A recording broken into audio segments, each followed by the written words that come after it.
1 hello आज के আমরা আজকে স্টার্ট 2 3 স্টার্ট हेलो আজকে আমরা স্যারকে চ্যালেঞ্জ করেছি 1 মিনিটের মধ্যে একটা পুরো সিনারি প্র্যাকটিস তো দেখা যাচ্ছে একদম পারেন यस यस স্যার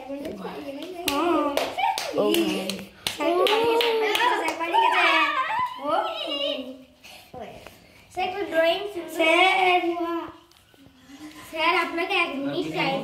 ছিল আপনি কতক্ষণ নিচ্ছেন 1 মিনিট এখনো অনেক দেরি ঠিক আছে এই 29 30 31 স্যার আর কি দেবো এখানটায় ফুল দিয়ে দে ওরে বাবা রে তো পাস বাবা রে সত্যি স্যার আর কি দেবো ঘর দিতে একটা ঘর দিতে আর কি দেবো আগে চলা আমার কোনো অনেক দেরি আপনি তো লাগাই না তাই তো পুরো সিন এটা হয়ে গেল হ্যাঁ এই 1 মিনিট স্যার